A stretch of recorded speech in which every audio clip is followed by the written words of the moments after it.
Ang ating bansa ang pinakaimportante sa ating lahat. Bakit po kinakailangang ilihis natin? Bakit po tayo gagawa ng paraan para pagtakpan po natin ang hindi dapat pagtakpan?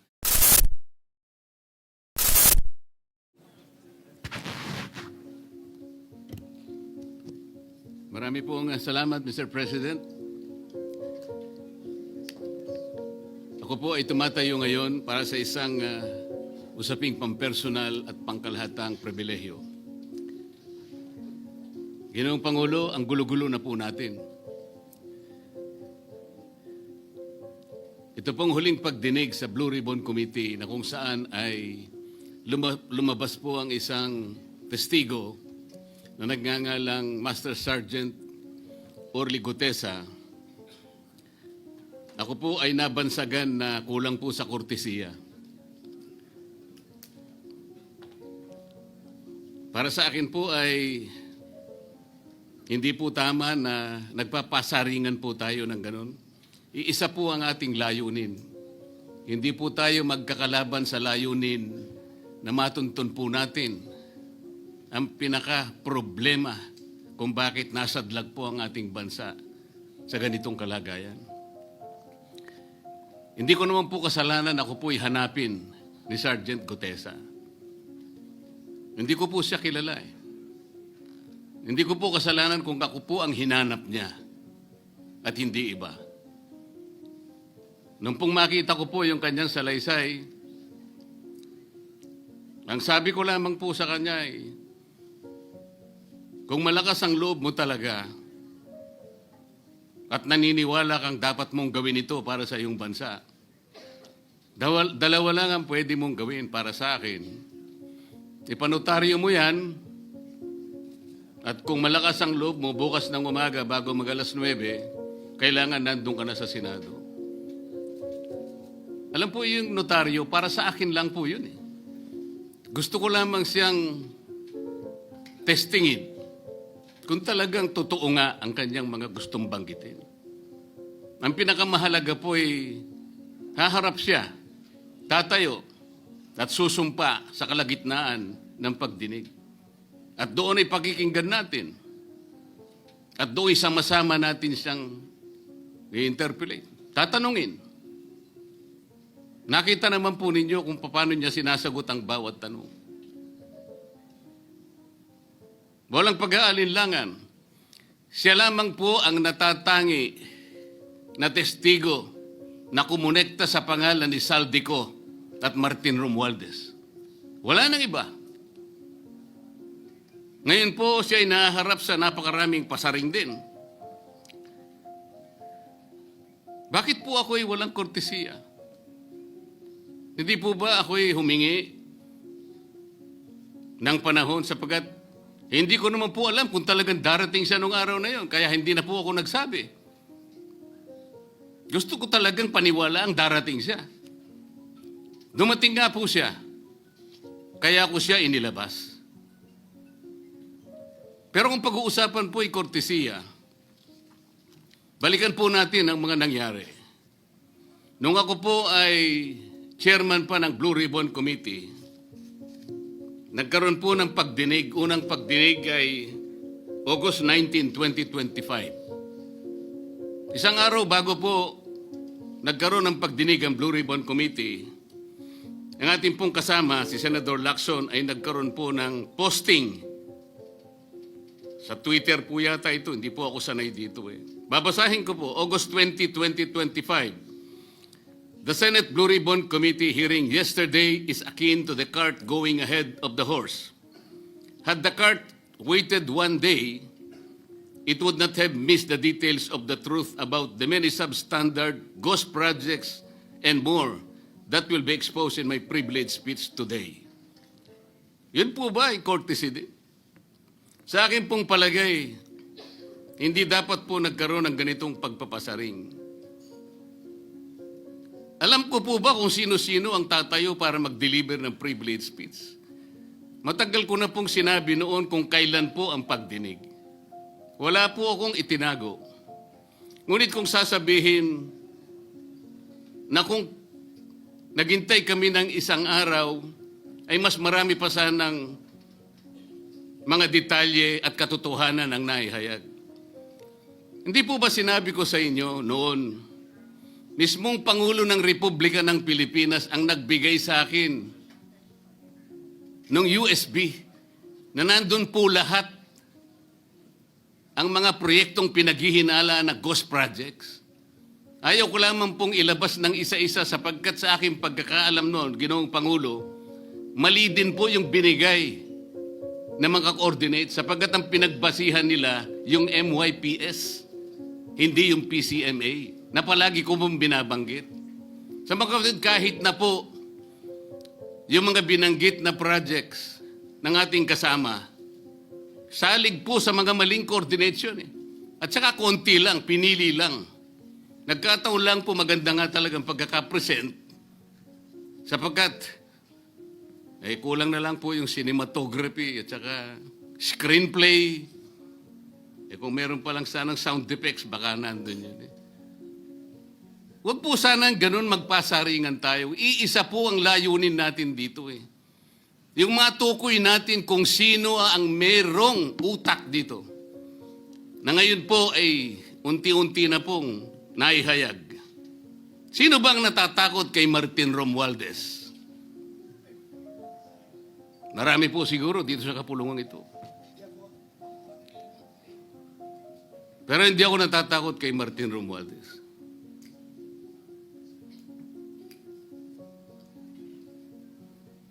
Ngayon po, kino-question po yung notarization ng statement ni Gutesa. Dahil yung babae po, yung abogadong babae, nag-notarize, tinalikuran po niya ang yung kanyang signature, yung kanyang pirma. Nandyan po ba yung assistant natin para ipakita po natin? Ayan po yung huling bahagi ng dokumentong ninotaryo doon sa opisina ng abogadang babae na ngayon ay tinatalikuran niya ang kanyang pirma. Doon sa right side po, ayan po yung ninotaryo sa dokumento ni Gutesa. Yung kaliwa po ay iba pong dokumento. Tingnan po ninyo yung pagkakahawig. Ibig po ba ninyong sabihin, Ginoong Pangulo, yun pong notarial details, na yun po yung kulay blue, na kung saan nandyan yung PTR, nandyan po yung MCLE number, nandyan po yung kanyang roll number, yung kanyang address. Nakuha po ba ni Gutesa mula sa opisina ng abogada at in-stamp niya? Pagkatapos po yung detalye na nasa bandang kaliwa na kung saan makikita nyo document number, page number, book number, series of 2025.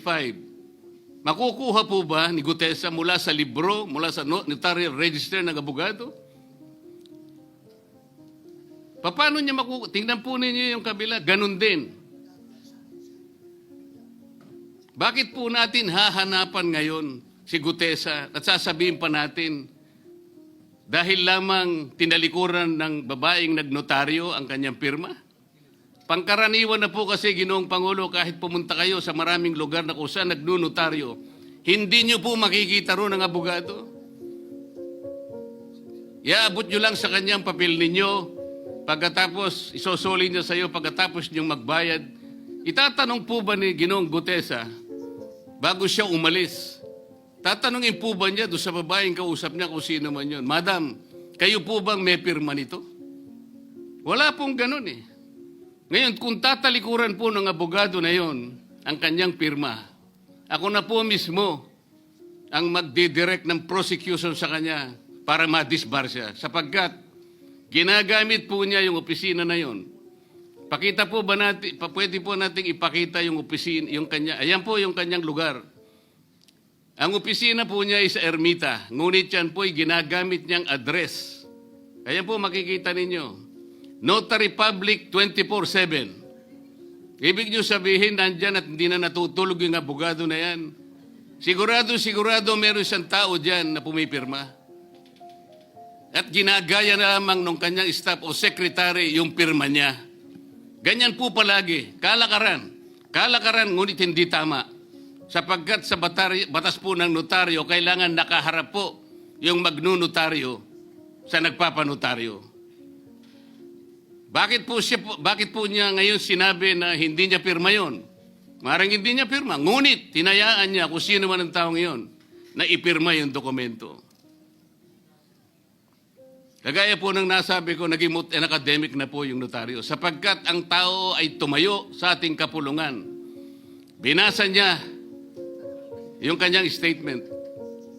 Yung mga bayarang media nga po, sinasabi pa kino-coach ko pa Bakit ko po siya sinabihan na dahan-dahan siya? Dahil po nung panahon na binabasa niya na yung kanyang statement, sinusundan po namin yung kanyang binabasa. Binigyan ko po ng kopya ang chairman ng Blue Ribbon Committee. Binigyan ko ng kopya ang ating Senate President at yung aking katabi si Senator Gatchalian dahil 4 lamang pong original ang meron kami. Yung binabasa pala niya ay Xerox copy kaya may naputol sa baba. Gusto ko lamang pong ma-record ng totohanan. Dahil doon sa umpisa po niya, merong isang linya po siyang nalaktawan. Alam po ito ng mga kasama natin na sinusundan po habang binabasa namin. Doon sa pangalawa po, 2 linya naman po ang nalaktawan niya. Kaya gusto ko lamang pong maging maayos ang pagre-record ng kanyang statement. Ano po sabi ng mga bayarang media? Hindi ko naman po nila lahat. Kaya ako po hindi nagpapa-interview sa kanila Alam ko po ang karakter ng ating media ngayon. Nakakaawa na po ang kalagayan. Binanggit na po ng dating Senate President ang nangyari do sa statement ni Diskaya. Siya ang kauna-unahang nagbigay ng statement na kung saan binanggit ang 17 congressmen. Ngunit nakakapagtaka. Hindi na po natin tinutuntun yung 17 na yon. Kagaya na nga sinabi ng Senate President, napupunta na, natutuon na yung pagtuntun sa mga kasama natin dito. Bakit po? Natatakot ba tayo kay Martin Romualdez? Siguro po, yung iba sa inyo natatakot. Ginoong Pangulo, naghalo na po ang balat sa tinalupan. Bakit po? Ngayon ko lamang po nakita sa pagdinig ng Blue Ribbon Committee. Nandun po yung Justice Secretary. Hindi pa po natin natatapos na pagtatanungin yung respondent, yung resource person, na tayo po ang merong legal and physical custody. Hindi ko maintindihan kung bakit dadalhin niya sa kanyang opisina at pagbalik niya, meron na siyang supplemental affidavit. Ano po ba itong nangyayari sa atin? Meron na ba tayong alituntunin? Meron na ba tayong agreement sa pagitan ng DOJ at ang pag-imbestigang ginagawa natin sa Blue Ribbon Committee? Hindi ko na po maintindihan kung ang Blue Ribbon Committee is the investigative arm of the Department of Justice. Ang sabi ko po nung nasa ikalimang pagdinig pa lang tayo, sapagkat nakikita ko na po ito, kaya po naghangad pa ako sa ating chairman no na sana'y paraanin niya ako, meron lang akong gustong isang guni muna at pag-usapan sana muna. Hindi naman po ako nabigyan ng pagkakataon kaya nagkaroon pa po ng konting sagutan doon. Ito po yung gusto ko sanang ayusin muna, pag-usapan muna natin. Lalong-lalo na po ang kaugnayan natin sa bagong tatag na ICI, Independent Commission on Infrastructure. Ano po bang ugnayan natin dito? Hindi po ba tayo mag-uusap muna? Hindi ba tayo gagawa ng regulasyon muna?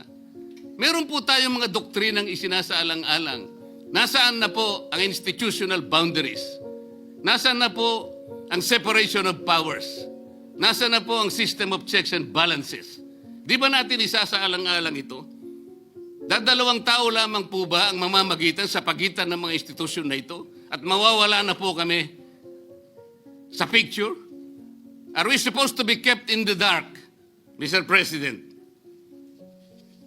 Yung po, kung mo ba sinabi ng ICI na isa sa kanilang mga poder, kapag ka nag-request po sila, makakakuha sila ng impormasyon sa House of Representatives, sa Senate, sa Korte, sa Sandigang Bayan, at kahit sinong otoridad. Ibig ba sabihin wala na tayong opsyon na tumanggi? Kailangan po natin pag-usapan muna yun. Ang nangyayari po sabog-sabog na po eh. Baka nga yun ang isang dahilan kung bakit nag-resign po yung advisor na si Mayor Magalong ng Baguio. Yung pong mga pasaring, ito po yung nakakapagbigay sa atin ng hindi naman kailangang pag-aaway-away o pag-aalitan. Hindi po maganda sa ating panig ito. Tingnan lamang po natin yung interview sa DCMM ng ating kasamahan, chairman ng Blue Ribbon Committee, ng mga host ay si Victoria Tulad at si Christian Yosores noong September 28, 2025. Ang tanong po nila, ilang hearings pa ang nakikita ninyong gagawin ninyo? Ang sagot po ng ating kasama, Senator Lacson, yun ang hindi ko pa masabi. Dahil kung may bagong lumalabas na mga testigo at masustansya yung sasabihin, meron pang mga kakulangan na dapat na mapunuan, magtawag tayo ng pagdinig. Tama naman po yun. Pero ito pong pangalawang saknong, ang sabi po, pero kung paulit-ulit lang at masa-sidetrack o kaya palihis yung direksyon ng inquiry, yun ang i-assess namin kasi medyo lumihis na. Ano po yung lumihis? September 28, dito lumabas si Master Sergeant Orly Gutesa.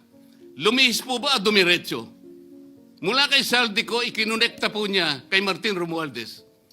Sa akin palagay, dumiretso po, hindi tayo lumihis eh. Pagkatapos tinanong pa po, do you think po, coach po si Gutesa? At iba pong observation, baka si Senator Dante Marcoleta dahil parang sinabihan siya nung nagbabasa siya. O nalimutan mo, balikan mo itong paragraph na ito. Naipaliwanag ko na po kung bakit ko lamang siya sinansala at sinabi kong balikan mo sapagkat meron nga po siyang nalalaktawan base po sa sinusundan namin na binabasa niya na dokumento. Ang sagot po ni Senator Lacson, medyo natawa pa nga siya, kayo nang humusga sa lahat ng yan, tayo nag-viral na. Siguro, ang sasabihin ko na lang, yung hula nyo, yun ang hula ko. O hula ko, hula nyo. Parang, your guess is as good as mine. Hindi po maganda yung inference eh. Parang ang lumilitaw, kinots ko eh. Bilang isang abogado, magmula po nung ako'y maging abogado, inisip hindi ko po ginawa yung mga bagay na ito. Kumisan nga ako eh. Hindi na abogado, sila pa yung nagsasabi eh. Katulad po ni Saldico, ang sabi ko lang naman po eh, matunog na yung pangalan niya. Napakaraming sources na nagsasabi, kumukonekta kay Saldico, pwede ba natin siyang imbitahin? Ang sabi po, hindi na raw siya imbitahin because of interparliamentary courtesy. Ang sabi ko po, ang interparliamentary courtesy hindi po nalalabag kung iimbitahin lang siya. Halimbawa, invitation letter lang. Nagawa ko po yun kay Congressman Toby Chanco. Voluntaryo po yun eh. Kung darating siya, salamat. Kung hindi siya darating, okay lang. Ngunit, ang pinag-uusapan natin ay problemang kasangkot na po ang kinabukasan ng ating bansa. Sasabihin ba natin interparliamentary courtesy? Nakikinig po ang buong bayan. Tatakpan po ba natin ang dahil sa interparliamentary courtesy? Nakasulat po ba sa bato yun? Absolute po ba yun? Yun po yung aking ikinasasama ng loob eh. Hindi po tayo dapat mag-away-away. Iisa po ang ating layunin. Ang ating bansa ang pinaka-importante sa ating lahat. Bakit po kinakailangang ilihis natin? Bakit po tayo gagawa ng paraan para pagtakpan po natin ang hindi dapat pagtakpan? Ginoong Pangulo, ngayon po'y masasabi ko, si Master Sergeant Orly Gutesa ay mas credible pa po kaysa sa marami sa atin dito sa kapulungan ito.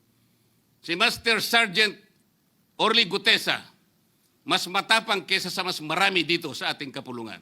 Maraming salamat po, Ginoong Pangulo. Thank you.